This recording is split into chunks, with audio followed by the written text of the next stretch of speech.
Oke pemirsa, kembali lagi di Hidup Sehat bersama Dr. Ekles. Nah, di segmen kali ini dalam rangka kita menyambut Hari Jantung Sedunia, tepatnya pada tanggal 29 September nanti. Di segmen ini kita akan membahas mengenai gangguan kesehatan jantung. Memang mungkin kita tahu bersama pemirsa ya, gangguan kesehatan jantung identik dengan usia lanjut ataupun 60 tahun ke atas.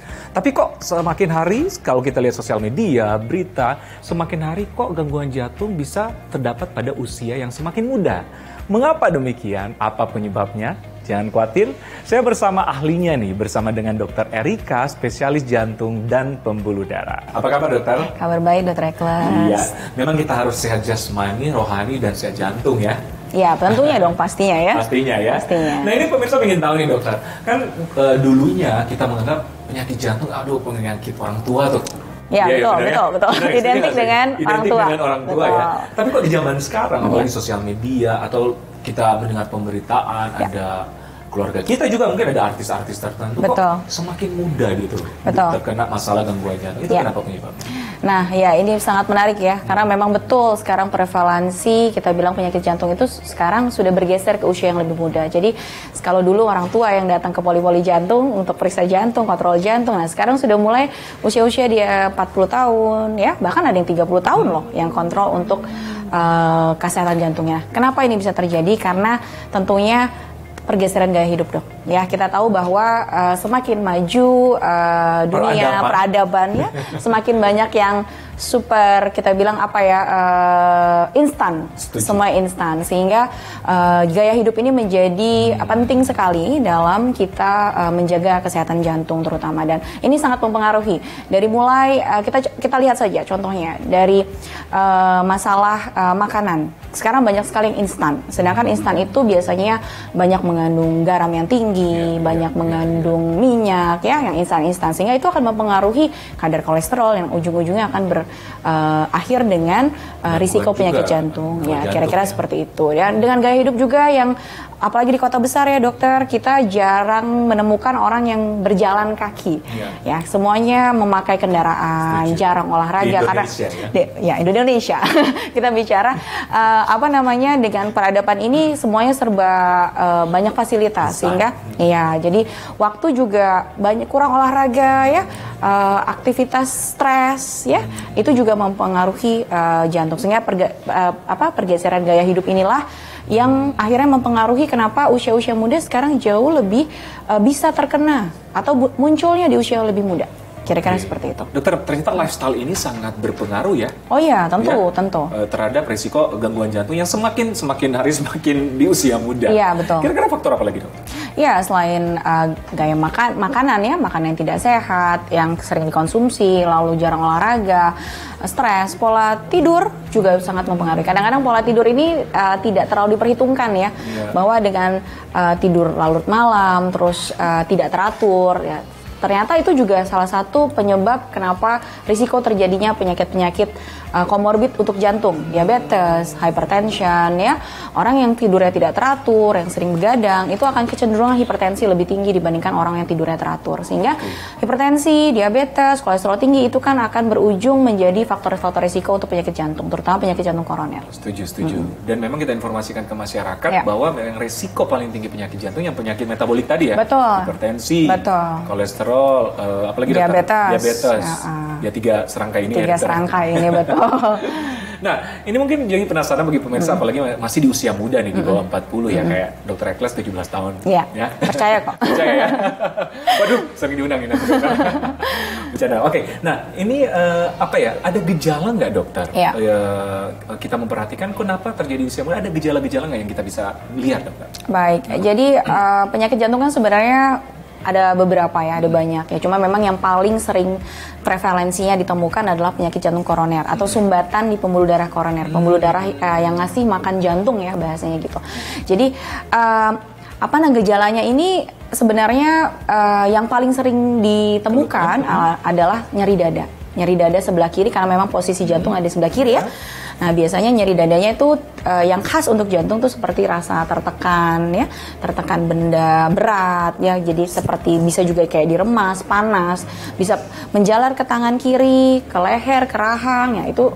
Dan biasanya tertriggernya pada saat aktivitas Jadi karena memang berkaitan dengan oksigenasi jantung ya. Jadi nanti biasanya akan beda dengan sakit karena otot, sakit karena yang lain ya, misalnya karena paru-paru atau saraf, itu ada biasanya. Kalau jantung tuh biasanya lebih di-trigger karena activity ya. Kalau misalnya otot biasanya dia karena pergerakan posisi dan sebagainya, seperti itu. Ya, jadi gejala yang paling sering itu adalah nyeri dada. Nyeri dada dan nyeri dada seperti apa? Ada khasnya dok? Ya, menjalar ya? Bisa menjalar, terus dia tertekan. Jadi tertekan gitu? Ya, rasanya biasanya yang paling ini adalah dia tidak bisa mendeskripsikan dengan nyerinya? satu titik. Ya. Oh gitu. Jadi kalau ditanya nyerinya di mana? Nggak tahu di sini. Nah, biasanya kalau misalnya bedain sama otot, dia lebih bisa mendeskripsikan posisinya ada di mana. Karena dia posisinya ada di permukaan ya. Jadi misalnya nyeri otot, saya nyerinya di sini, ditekan makin sakit. Kalau jantung, dia tidak akan terkait dengan kalau kita tekan, kalau kita posisi miring ke kiri atau miring kanan, tapi lebih ke kalau kita aktivitas, misalnya jalan, naik tangga nyeri, istirahat hilang, ya, ataupun kita lagi olahraga ada nyeri, istirahat hilang. Nah, itu patut dicurigai bahwa kita harus lebih memeriksakan apakah betul itu jantung, walaupun belum tentu yang khas itu juga pasti jantung ya. Dan kebalikan, yang tidak khas pasti bukan jantung. Tapi yang kalau misalnya pada umumnya kalau misalnya ada gejala seperti itu sebaiknya diperiksakan ke dokter. Ke dokter ya. Ya. Nah, ngomong-ngomong soal gejala-gejala tadi dokter Erika, kadang-kadang kan kalau kita dengar apa mungkin ada keluarga, teman, atau kita dengar di berita, kadang-kadang ada yang nggak ada gejala. Betul sekali. Tiba-tiba langsung berakibat fatal. Betul. Itu kenapa demikian? Ya, karena memang kita bicara dari perjalanan penyakit ya dok ya. Jadi kita bilang jantung koronis seperti silent disease ya, silent killer lebih tepatnya ya. Jadi gejala itu akan muncul saat biasanya penyumbatan itu sudah berat. Artinya sudah mengganggu aliran yang kita bilang yang mensuplai jantung. Pada kondisi di mana penyumbatannya masih ringan, biasanya nggak ada gejala. Tapi penyumbatan ringan itu bisa sewaktu-waktu pecah. Pecah itu kayak rupture, dia seperti kayak jerawat pecah terus tiba-tiba jadi menggumpal hebat. Yang tadinya bisa dari cuman kecil penyumbatan 10%, 20%, dia tiba-tiba pecah, terjadi serangan bisa jadi 100%. Mendadak aliran berhenti sehingga jantungnya tidak mendapat aliran, akhirnya meninggal mendadak. Itulah yang terjadi. Makanya biasanya untuk mendeteksi gejala, kalau nggak ada gejala gimana dok mendeteksinya ya? Makanya kita anjurkan selalu melakukan medical check up tiap tahun. Jadi banyak orang yang sudah melakukan medical check up tanpa gejala itu ditemukan lebih awal biasanya.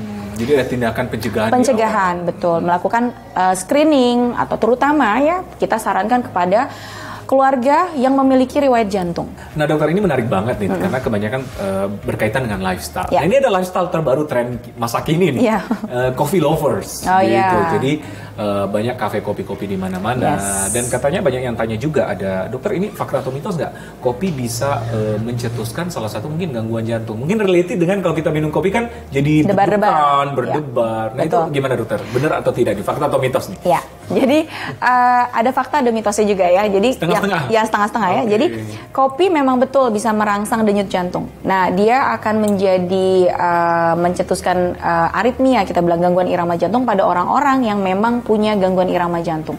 Namun pada orang-orang yang tidak memiliki irama jantung, ya kopi kalau misalnya dalam kadar yang cukup sih 1-2 gelas sehari itu masih aman ya, masih diperbolehkan. Nah, sebenarnya yang menjadi perhatian adalah campuran dari kopi tersebut. Karena kita tahu ya dok, kalau kita menyebut kopi, berarti kan kopi ya, kopinya saja. Sedangkan yang terjadi di masyarakat adalah kopi itu sudah dicampur dengan susu, plus gula dan sebagainya. Sehingga yang membuat tidak sehat adalah saat gulanya terlalu tinggi, susunya terlalu banyak dibandingkan dengan komponen kopinya, sehingga itu akan mencetuskan ya tadi bisa diabetes, bisa kalori tinggi ya, bisa kolesterol tinggi, sehingga itu yang menjadi tidak sehat sebenarnya. Kalorinya menjadi lebih tinggi. Nah, pada dasarnya kalau misalnya kopi murni tanpa campur yang lain, itu sebenarnya 1-2 gelas itu untuk penderita jantung juga masih cukup aman, masih diperbolehkan. Tentunya tapi ada penyakit-penyakit tertentu yang tentunya harus dikonsultasikan ya dok. Tapi pada prinsipnya sih masih aman, masih cukup aman ya. Iya. Berarti mitos. Betul. Tapi dengan catatan. Dengan catatan betul. Saya bilang setengah-setengah tadi ya. Nah ini mungkin bagi coffee lover jangan khawatir, masih bisa minum. Tapi kalau misalnya ada gejala ya tetap harus konsultasi. Tetap harus konsultasi. Oke, nah ini bagi pemirsa di rumah dokter. Tips mencegah supaya kita tidak terkena serangan jantung apalagi yang mendadak gitu. Ya, tentunya tadi yang seperti saya sebutkan di awal ya, bahwa kita harus memulai dengan lifestyle yang sehat. Karena pada dasarnya penyakit jantung itu adalah penyakit, terutama penyakit jantung koroner, adalah penyakit kita bilang gaya hidup. Bagaimana gaya hidup kita? Selain dari genetik ya dok, kalau genetik kan memang sudah di luar dari, nggak banyak ya prevalensinya. Jadi bagaimana lifestyle kita, dan lifestyle itu tidak dimulai saat usia 40 tahun atau 50 tahun, tapi dimulai dari sejak dini sebenarnya. Jadi proses perjalanan penyakit jantung itu sangat kompleks dan sangat panjang. Jadi kalau orang serangan jantung usia 40 tahun, itu adalah bukan karena baru 1 minggu dia tidak sehat lifestyle-nya, tapi karena bertahun-tahun ke belakang mungkin pola hidupnya yang kurang baik dan sebagainya. Sehingga saya rasa menjaga pola hidup yang sehat, makan makanan yang sehat, olahraga yang teratur, tidur yang cukup ya, lalu tidak stres ya, artinya memanajemen stres, lalu tidak merokok, itu akan membantu menjaga kesehatan jantung kita. Dan tentunya mencegahnya dengan seperti yang dokter sebutkan tadi, medical check up rutin ya, sehingga sebelum ada gejala kita mengetahui lebih awal. Kira-kira seperti itu. Karena kita yang paling mengenal diri kita sendiri. Betul sekali. Ya. Oke, dokter, ternyata informasinya luar biasa, jelas. Terima kasih dokter. Ya. Semoga kita tetap sehat, jasmani, rohani, dan jantung sehat. Amin. Iya, terima kasih. Terima kasih dokter. Nah pemirsa, betapa pentingnya lifestyle, gaya hidup memegang peranan penting semua penyakit termasuk gangguan kesehatan jantung. Oke, sudah 1 jam kita bersama Anda, semoga bermanfaat. Tetap saksikan Hidup Sehat bersama Dr. Ekles untuk mendapatkan informasi kesehatan yang bermanfaat dan terpercaya setiap hari Jumat jam 9.30 hanya di TV One.